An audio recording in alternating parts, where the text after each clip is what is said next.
Good morning, everybody. Happy Monday. Hope everybody is doing well. I hope everybody is staying warm too after the winter weather this weekend. So again, hope everyone is staying nice and safe in the valley here with that weather. All right. Any questions before we get started?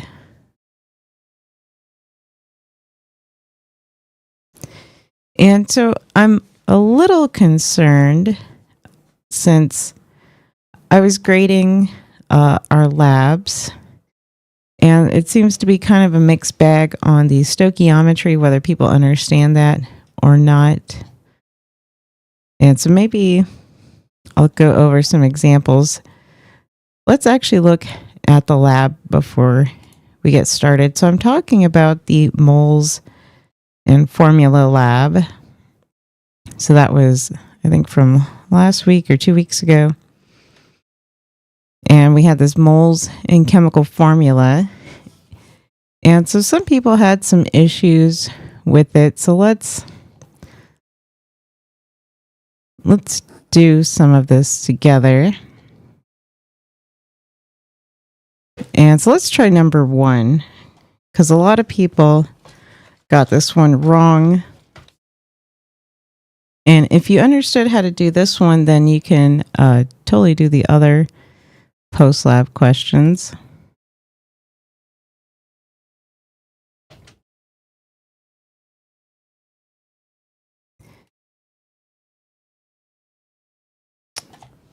I chopped off my question. Sorry, let me try one more time.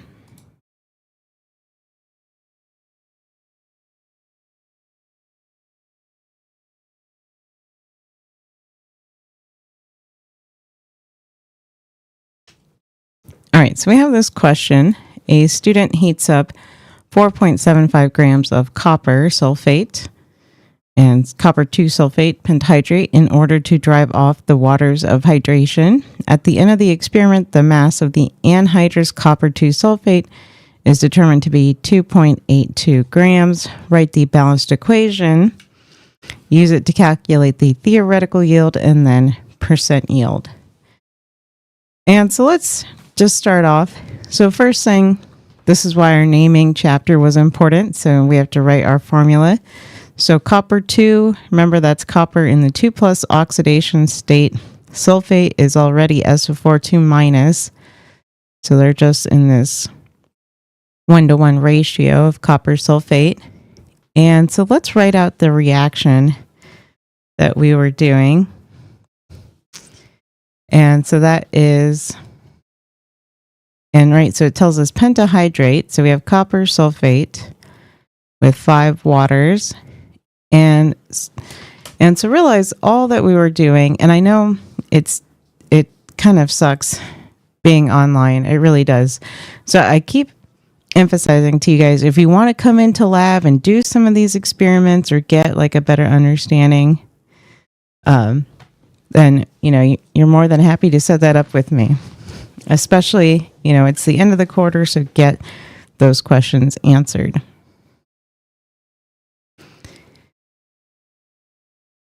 All right, so I lost my cursor. And so we're separating it into the anhydrous form. So this is anhydrous copper sulfate. And kind of the other thing to emphasize is, these things, these compounds that we're turning from their hydrate form to the anhydrous, they can start to take on kind of different forms and colors. All right, so let's look at this. And so the other issue is that we need to use our stoichiometry. So this is kind of our actual yield, but we need our theoretical yield. So we need our 100% yield. So we're saying if we have this 4.75 grams of copper sulfate pentahydrate, how much anhydrous should we have? And so that's where this balanced equation was key. And then we can start to notice, right, well, they're in a 1-to-1 ratio of our copper sulfate and our compared to our anhydrous and our pentahydrate version. So that's another hint.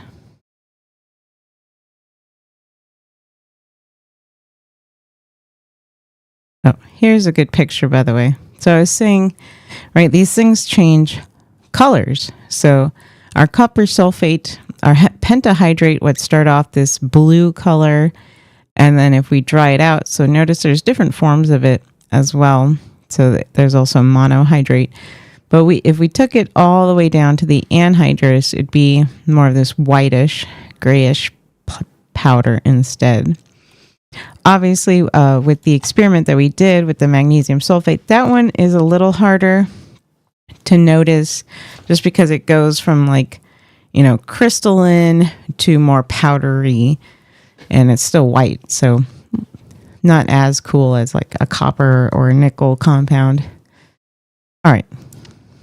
So now we're here, and most people, if they got to this part, then they kind of got it from here. And so the key points were being you have to get your molecular weight of the hydrate version, which was 249.69 roughly grams per mole. And then our anhydrous, and I'm just looking these up. You could add them as well, but just for brevity here. So 159.60 grams per mole for our molecular weight of our anhydrous. And so then we had to set up our stoichiometry. So now this is just like a regular stoichiometry problem. So we began with what we were given, so what we started with. So we started with that 4.75 grams. Let's find moles. So then we divided by moles here. So now we have moles of our copper pentahydrate. And let's just punch that in. So 4.75 divided by our molecular weight of our hydrate. All right, so then we have that many moles. We said they're a 1-to-1 mole ratio. And then we can multiply it. And I'll just put 1 mole to 1 mole, so it doesn't really matter. And then multiply it by our 159 to get our theoretical yield.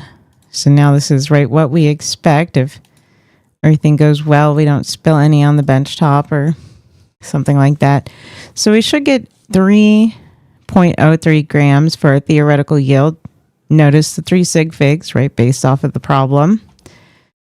And now we can calculate our percent yield. So we said, well, we actually had 2.82 grams in hand. Oops, dyslexia there. Divided by our theoretical yield that we just calculated.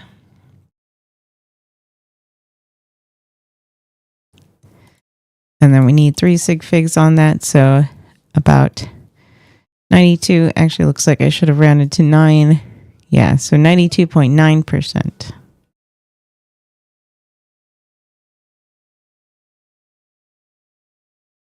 So I'll just mention kind of other funny things I saw. And again, if you're in the chat, we can, and you have more questions, we can go over this in more detail. But other things I saw, so I would have to look at the video to go and check these numbers again. But you had your mass of your empty crucible, so you had to subtract the mass of the crucible with the Epsom salts minus this, so that gives you your starting hydrated mass. And then you have your mass after the reaction, so again you have to subtract. Then that difference, right, was a mass of H2O, and then the moles was taking this number, whatever we had here, our mass of anhydrous, and then dividing by the molecular weight. So just watch that, because I saw some people like multiplying instead by the mass of magnesium sulfate and water. And so we just really want to make sure that we know our moles and our stoichiometry, because it will keep coming back to haunt us. And so now we're going to start moving into our solution chapter. But our solution chapter is going to be related to our stoichiometry. So basically, we can do our stoichiometry, but then we'll have an additional step with the solution chemistry. So it's kind of building. So if you're not comfortable with the moles part, you really got to get help and make sure you understand. So I'm a little concerned, again, just about a few people. It's not the whole class, but there are people that need a little help with the moles. And there's nothing wrong with that. It's a hard concept in chemistry, but because we do it all the time, you really have to have it solid. So I'll say no. Your stoichiometry. All right, get help. So email me. There's also the tutoring center. So there's lots of resources for you. So make sure you get that under control. All right, so now let's switch to our solution chapter. And I know that it's hard to get a sense of that just kind of watching videos, but we've kind of seen, well, we add different reagents, and sometimes those reagents are solutions. Sometimes we add two solutions together. So then it's good to know not only how to make those solutions, but how to quantify them and how to do, again, the stoichiometry. And so let's just start off with kind of our definitions. Well, what is a solution? And let's start off with a solution we're probably all familiar with, like table salt. So when table salt is mixed with water, it seems to disappear, become a liquid, and that mixture is homogeneous. But of course, the salt is still there, right? We can taste it. And so this is a solution. And so, of course, with this mixture, what also defines a mixture is the fact that we can separate it, so we can distill it, or they use the term boiling away, and then we've re-separated out our two components. And so these homogeneous mixtures are called solutions. We'll look at other solution examples. And so our minor component, so usually what we're dissolving, so that is called the solute. And then the major solution is called the solvent. And again, for our purposes in Gen Chem, we will mainly see water as our solvent. So anytime we see this term aqueous solution, so that's always something dissolved in water. And then if you move on to OChem, you can have plenty of other components to dissolve in. So benzene, ether, dichloromethane, just to name a few. So we could go on and on, but we won't. And so we have this kind of special solution called a colloidal mixture. And so this happens so when we have large particles, and you can sometimes see this if you dissolve like really pure crystals of something, and then you'll notice in the flask they kind of sparkle and shimmer, and they're nice and beautiful and crystally. And so this is called the Tyndale effect. And so this can also make your mixtures appear cloudy or opaque. And let's look at other examples. And so you probably have seen this either with like fog. So fog is an example of a gas-liquid colloidal mixture. And again, think about fog, how it kind of scatters that light, so it's hard to tell where it's coming from exactly. So that's your Tyndale effect. If you're ever, vacuuming or dusting off your couches, and, you smack them and the cloud of dust flies up, and especially if you have your window and the light streaming in from the window, and you see all those little dust particles twinkling around. So same effect, your gas solid colloidal dispersion. And other examples are whipped cream and shaving cream. So that's a liquid gas. Or you can also have liquid, like various emulsions. So paints, milk, mayonnaise. Other examples, of course, like paints and other pigments. So that's going to be a liquid and a solid. And then we can see solid and gas mixtures like pumice stones, of course, right? The gas leaves all those little holes in there. And other examples would be gelatin and cheese. And then we have our solid mixtures, which would be like our ruby glass or those gemstones. And so you have to remember, right, a gemstone gets its color from impurities.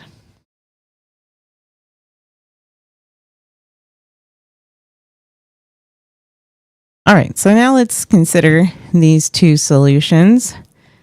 So we have our salt water and our sugar solution. So they're both homogeneous mixtures. And so how do solids dissolve salt and sugar?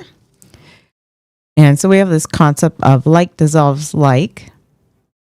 And this is a reference to the polarity and our intermolecular forces.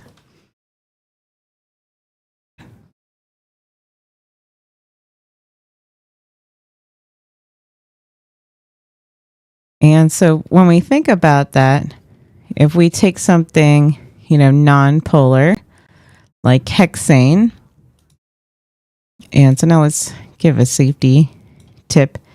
So I brought up hexane just because that's the one that always comes to mind. It's a 6-carbon chain. 1, 2, 3, 4, 5, 6. 2, 3. So that's hexane. And so hexane is pretty non-polar. And it's often used to clean up oil spills, like small ones in your shop. But this is not a good idea because hexane, and again, it's only hexane. So hexane itself is not toxic. But when it gets metabolized by your system, it does make something that is toxic. And so it makes 2,5-hexane dione. And so this is toxic, and it's also because of the length of that chain. So that chain is the right length to kind of mix up your neurotransmitters. And this would come with prolonged exposure, but eventually you might have issues like neurological issues or motor function issues. And so it's best to move away from that. But the whole point was like dissolves like. And so we can use pentane instead. 1, 2, 3, 4, 5. So that's safer. Or heptane. That's 7. So 1, 2, 3, 4, 5. 1, 2, 3, 4, 5, 6, 7.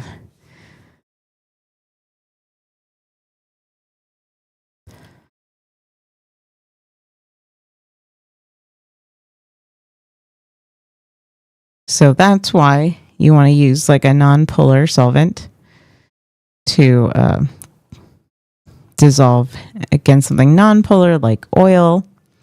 And so remember, oil and water, right? Those would not be miscible. So remember that. So if you have something really polar like water and then put it with something like oil, so that's going to be hydrophobic. So that does not mix. And so kind of taking this and continuing to think about this. So again, we're thinking about our attractive forces. So it says, what happens when a solute dissolves? So right there are attractive forces, like we were talking about, right? Those intermolecular forces. So we said we had our van der Waal or London dispersion forces. So those were the weakest, right? Like in our non-polar, we would have the van der Waal. And then as we got into more polar substances, right, they had the dipole-dipole moment from their permanent polarity, or we had hydrogen bonding when we're really polar. And so first we had our attractive forces either holding our solute particles together. So again, now you kind of think about sodium chloride or maybe sugar molecules, how they're held together. And they're held together differently. And so that's kind of important to keep in mind too as you're kind of thinking about this. And so sodium chloride, you have your crystal lattice structure. It's in that repeating unit, right, of sodium chloride. So it's very stable versus, your little ring sugar molecule. And I really drew sugar poorly. So some sort of ring and some oxygens on there. So this is going to be a little bit more polar. And so now we're asking, well, now we have these new interactions. So once we put our either sodium chloride or sugar in our water, so now we have our solvent-solute interactions. And so basically, if these solvent-solute interactions are strong enough then, and strong enough to overcome the solute-solute, that's where you get dissolving. And so, of course, sodium chloride readily goes into water. So they break into charges, separate ions, and of course, that's really good for getting surrounded by that polar water molecule.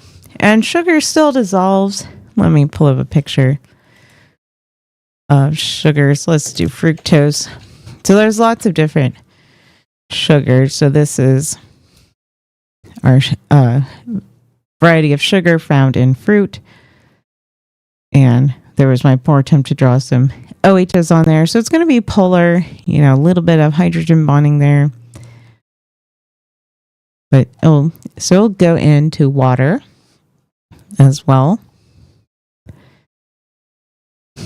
And so then this is kind of reminding us how water can dissolve things. So this should be kind of a refresher from the last chapter. So we said water was really polar and it had that hydrogen bonding. And so we have this really polarized negative charge centered on the oxygen, and then our partial positives on those hydrogen. So hydrogen bonding can occur. And so that would be with another molecule of water. And so like we were kind of imagining, so that sodium chloride gets dissolved and gets surrounded. And so just zooming in. So again, just note the detail, note the orientation. So we have our sodium cation here, and it's surrounded by all the electronegative oxygen portion. And then if you notice, our chloride ion is surrounded by our hydrogens. So good solvation.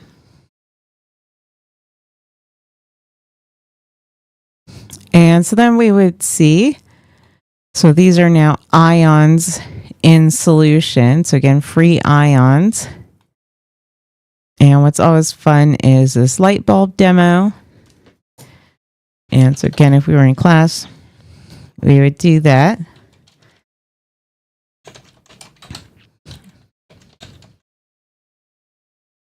And so let's see what that entails. So if we look at what happens and kind of compare, let's look at a video. And so they're kind of doing the demo live, so I'll let that run. Oops. While we look at our slide over here. And some materials that dissolve in water to form a solution that will conduct electricity are called electrolytes. And notice that these are going to be, your ionic compounds.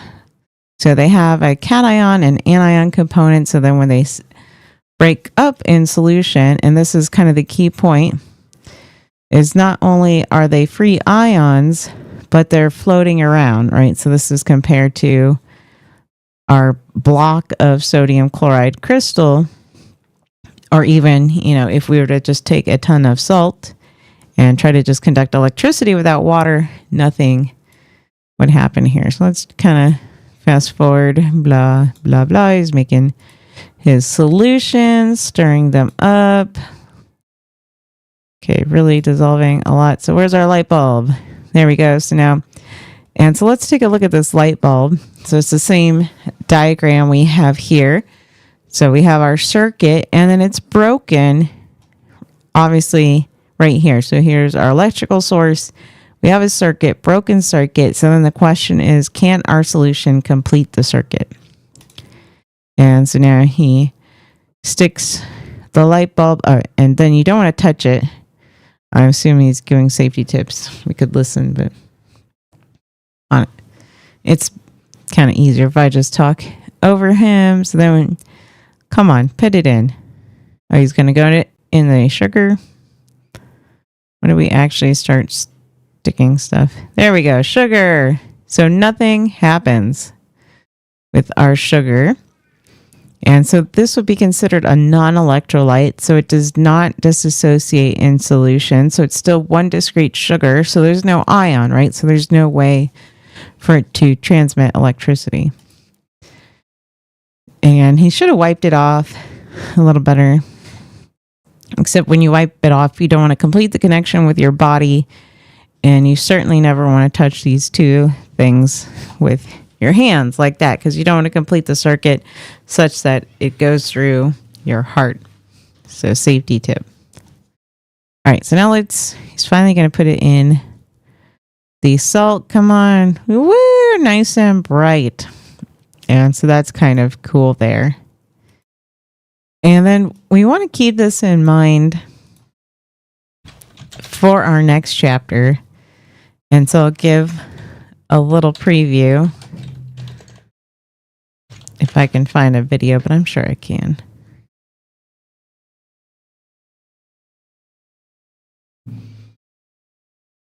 Oh, now that I said that.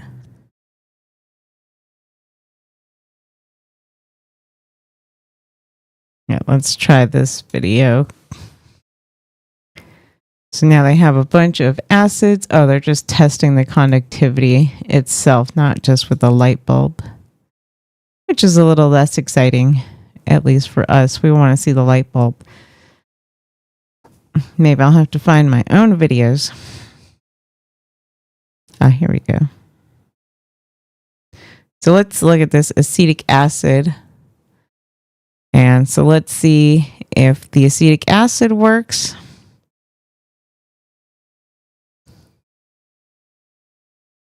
Oh, come on. We can't fast forward this video. Go, go, go.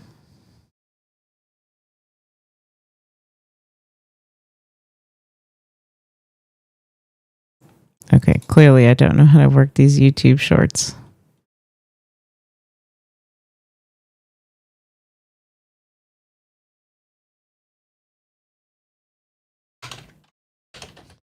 I'm trying to see if it will.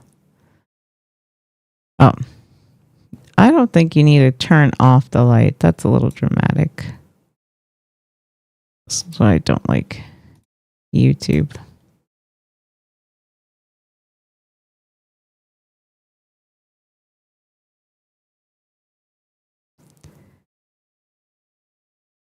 All right, I'll have to find a better video that shows it. That's why it's more fun to do it in class, in lab. That's okay. And so what I was getting at with the acetic acid and kind of a preview to our chapter, our next chapter. So acetic acid, I know it's kind of hard to tell from those videos, but it does weakly light up the light bulb.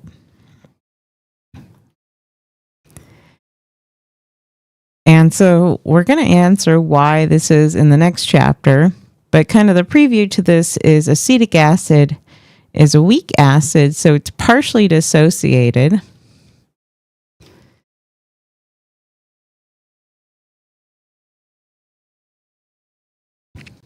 And so that means that this partial dissociation means there's partially some ions floating around to light up that light bulb.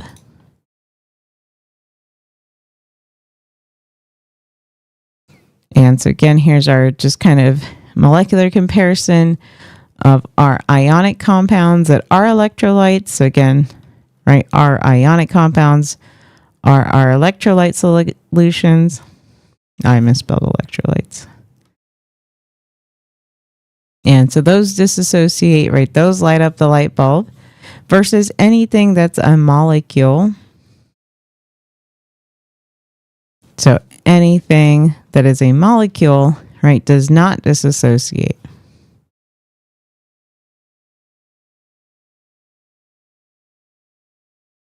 And then and we will get into our acids chapter. So apparently I need to bring home the lab, show you guys. All right. And so let's dive deeper into these electrolyte solutions. And so we said these electrolyte solutions are classified by how they dissolve in water. And so we have our strong electrolyte that fully disassociates, and then a weak electrolyte, and we're going to say this is generally a weak acid that has some sort of partial disassociation. So this is actually formic acid that's shown here. So that would be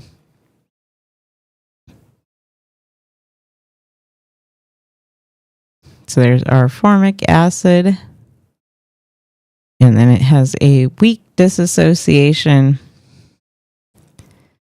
And so this is the acidic proton that's popping off there. And so this is where we kind of get to the strength of it. Again, I wish I'd found a better YouTube video that does what we tend to do in class. So again, comparing our sodium chloride, and then we could compare our acid. So a strong acid would fully disassociate. So that would light up a light bulb very brightly.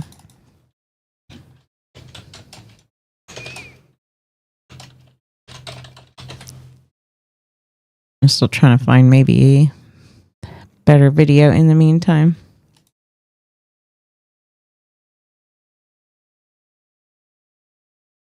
Some of these videos are also just like really old. All right.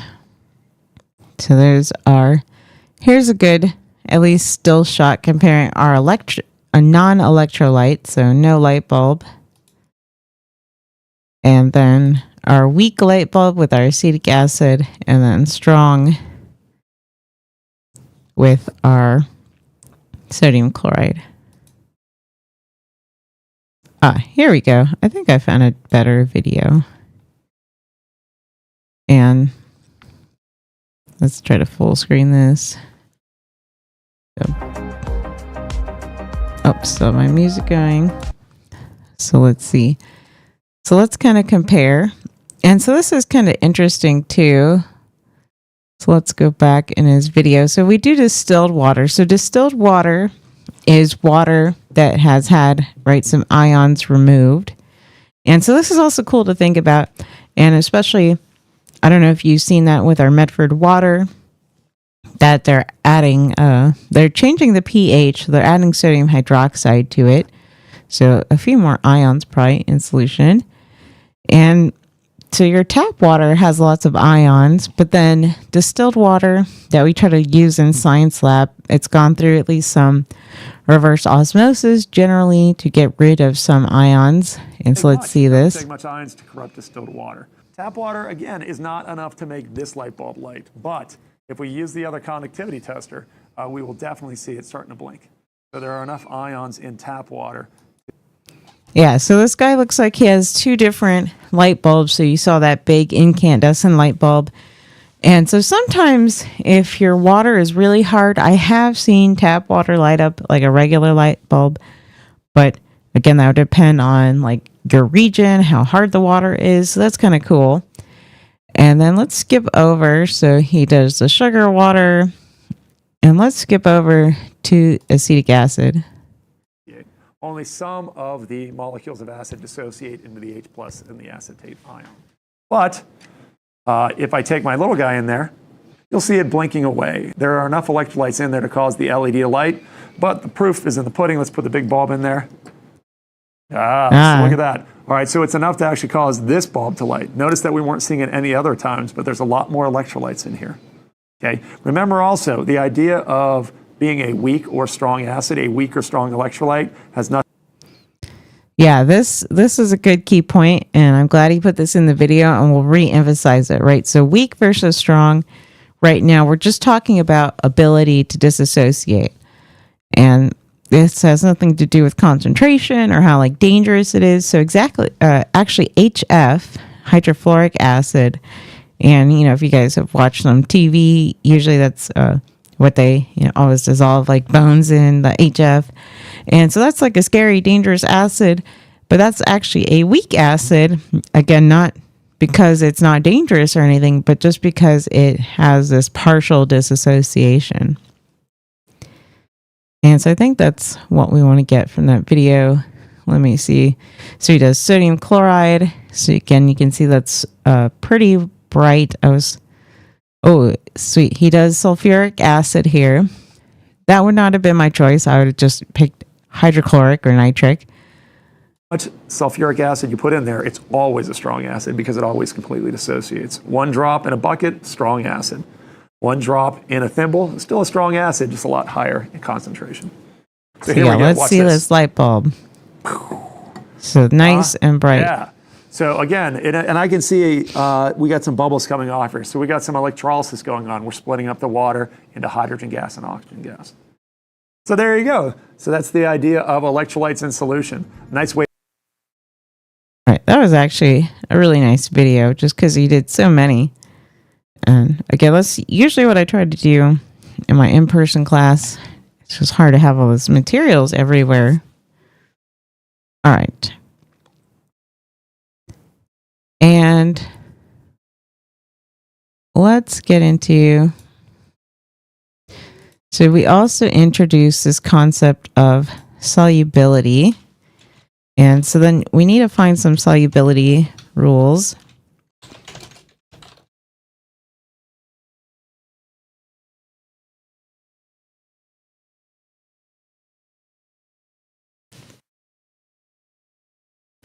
And so again, this is a concept that it gets more into detail. We're going to just take the more overview approach. And so sometimes, right, we have compounds that are insoluble. And we saw that a little bit with our reactions. So let's kind of think back to our double displacement.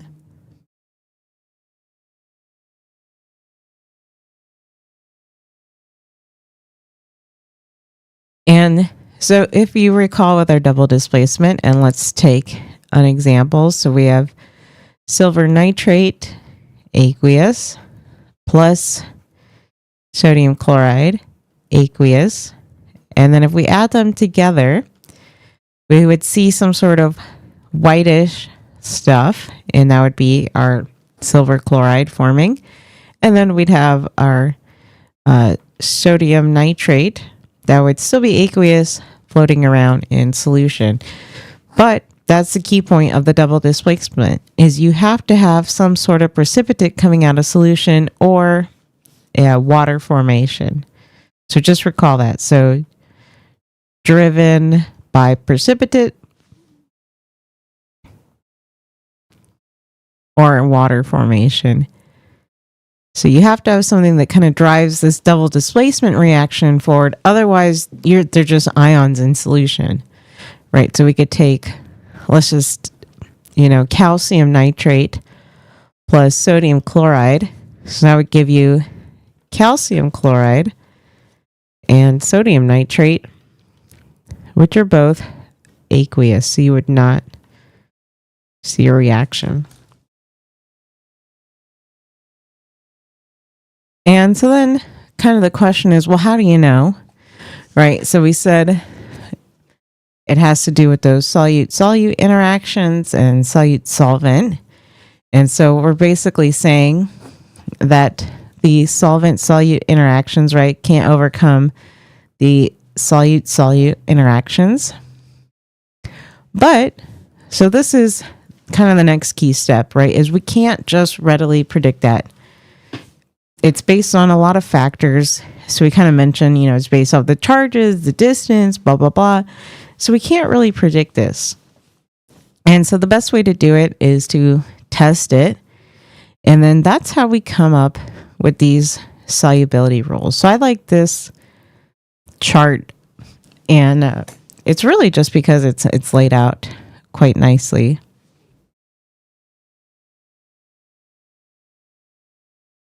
And I'm just looking. around because you might see a few exceptions or confounding. I'm comparing some rules, trying to see if there are discrepancies. So I'll post a link in the chat. And so let's kind of start looking at them, but then we're also going to pair it with like the data so that you can understand where this is coming from. And so we start off with our group 1 alkali salts, so lithium, sodium, potassium, and then ammonium salts generally tend to be soluble.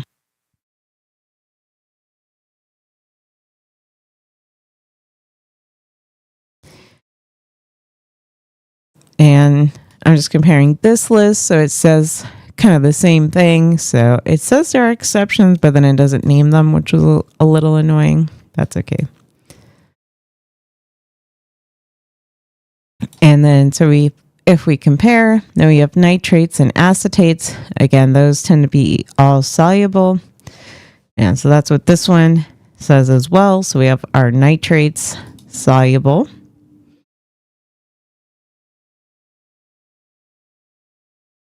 This one doesn't address acetates, which is kind of interesting. But then we look at our halides, so chloride, bromide, iodide.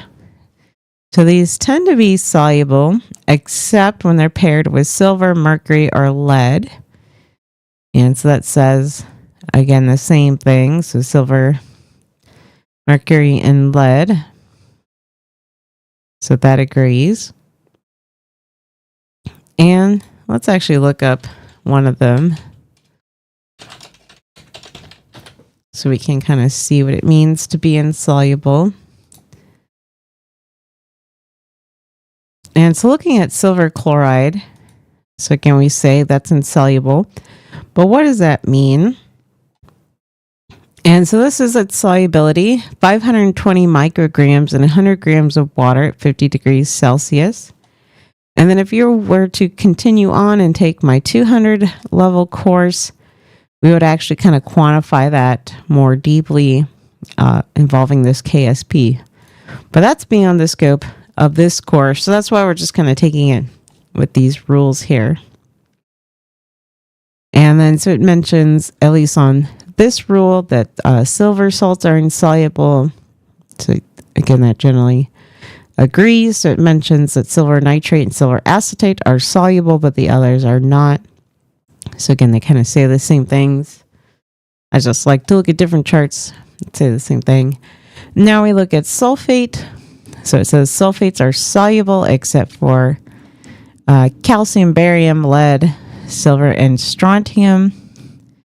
And so that has the same thing. So again, there could be a slight discrepancy with these like calcium sulfate ones. Sometimes you see different answers. So again, it just kind of depends. And you have to also look at your reaction and kind of see, well, what is my precipitate, right? What's driving this reaction forward?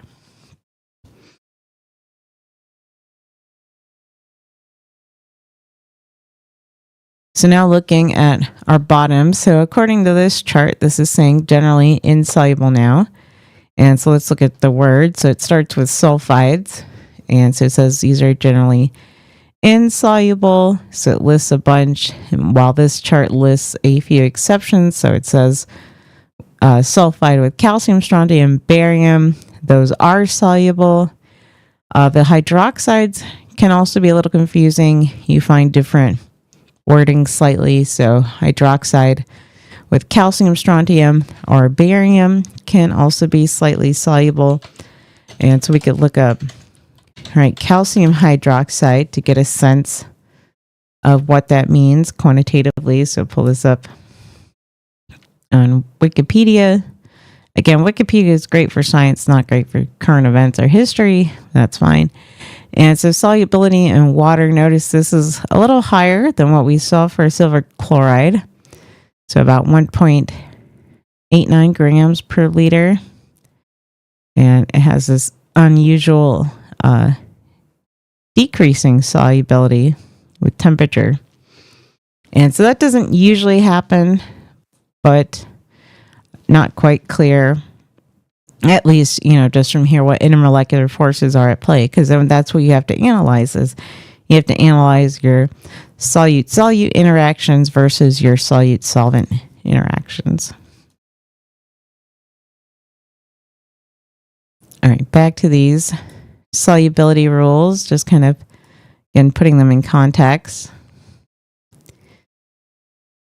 And then we look, our last one's carbonate and phosphates, that things are generally insoluble unless they're with the alkali metals.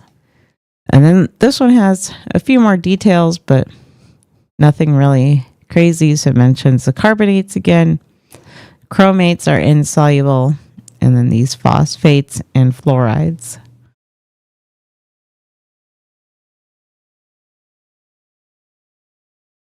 All right, let's try this little practice here. So I'll give everyone a minute or so.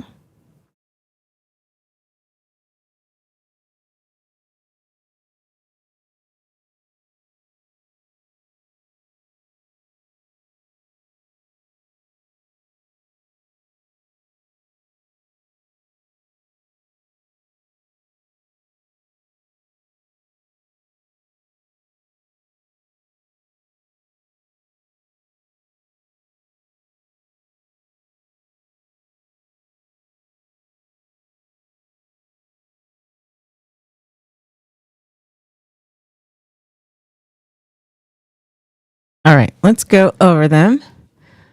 So lead chloride. So we said, these generally tend to be insoluble. So lead, it's one of those heavy metals. Actually, not to get into things, but heavy metals has kind of a broad definition or ill-defined. But generally, heavy metal just has to be something that bioaccumulates. So what about copper chloride? So it's a chloride salt, and it's not on our exception, so that would be soluble. Calcium nitrate. So calcium is generally soluble with our nitrates, so that's soluble.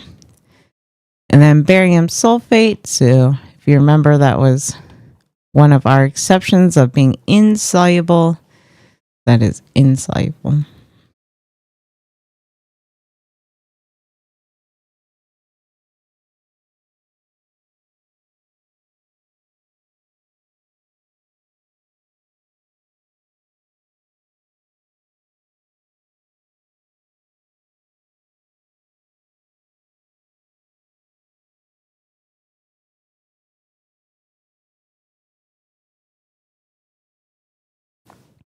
And so like we were kind of looking at with our calcium hydroxide.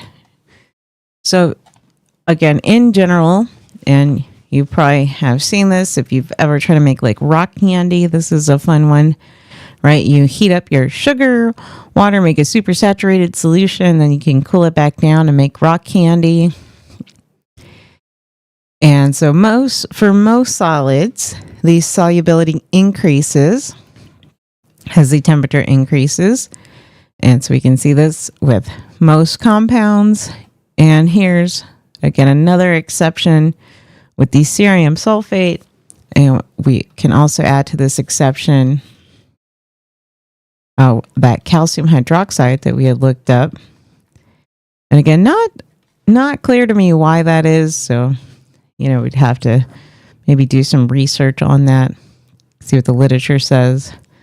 But just know that there are exceptions, but in general, increase heat, increase solubility.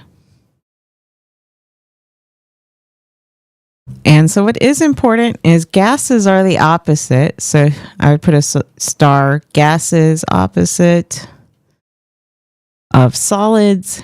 And so gases actually have decreased solubility. And warm liquids. And so that's because they have generally lower solubility to begin with, since they're nonpolar. So gases tend to be nonpolar, but then, if you're doing an aqueous solution of soda, so that it's not pretty weak intermolecular interactions, right, between our water and our gas. And so that means, again, that the cold liquids dissolve gases better. And so kind of you can see that if you were to pour out a cold soda versus a warm soda, so that warm soda would be a lot more fizzy. But of course, some people like that, right, where they like the bubbles coming out. So then you might want to pour this over ice, chill your drink, but then you still get that soda in your face. So it all depends what you like. And again, it mentions here that we're not overcoming solute interactions, since there is basically very weak to little intermolecular forces there with our gases and our solvents. And gas to gas as well is what this is implying. And so how do we make the solvent hold more? So again, we can vary the temperature, the pressure. So again, you've maybe seen that making rock candy or anything. You can also have those super saturated solutions. And again, I'll defer to y'all on the internet now, because I'm sure you've seen those crazy videos, like you have water that's like near freezing, and then you touch it, and then it all freezes at once. So that's all kind of the same concept of taking these super saturated solutions, or very, at the limit solutions near the freezing point, and then you kind of disturb it. And then, it does something, freezes, or you can shake your carbonated beverage, right? And it all goes out. So kind of disturbing your equilibrium. And this kind of makes sense because, well, how do we pressurize our beverages? And we can think about this with sodas, or maybe some of y'all are involved in like the beer industry around here. And so you would know this. And let's kind of pick this apart. And so, in chemistry, we're always throwing out all these different formulas and stuff. But let's just analyze this, right? Because we're saying, well, we have the solubility of the gas, and we have to look up this constant for every gas, our Henry's law constant. And then these constants, that's what really tells us what to do. So it's saying our KH for CO2 is 3.4 times 10 to the negative 2 molarity per ATM, right? So that means how much CO2 you can dissolve per atmosphere. And so this is right telling you what conditions you need to can your soda at. And so, whatever your desired pressure is, you could, of course, figure out what pressure you need to can at.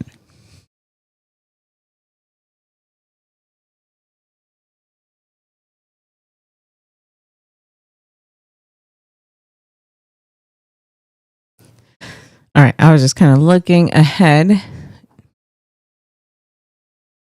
All right, I think we should stop there, because now we have kind of the math part. And so this is just a preview of where we're going. So I'll give a little intro and then we'll stop. And so, right, we've been talking about these solutions, but then we have to be able to say, well, how do you make them? What's their composition? Right? What does it mean to be concentrated and dilute? And how do we do the math? And so we'll get into that. So this is, again, just kind of the overview. So we'll save this for Wednesday. We'll go over all these units, do some math with it. So I highly suggest, if you can come live, again, I know you guys have work and all this stuff, but if you can come live, come. Otherwise, send questions so we can go over this and you feel really comfortable with this. And I'll have some examples prepped as well.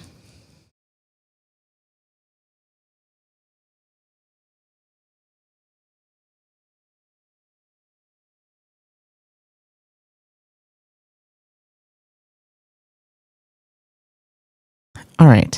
Any other questions before we end there?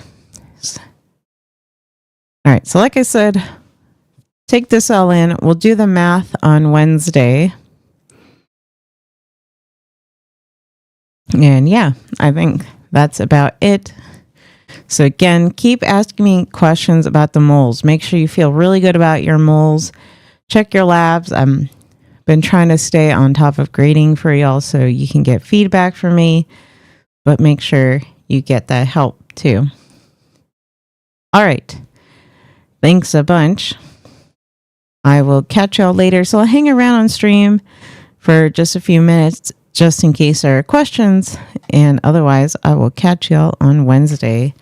So thanks again. Have a great day.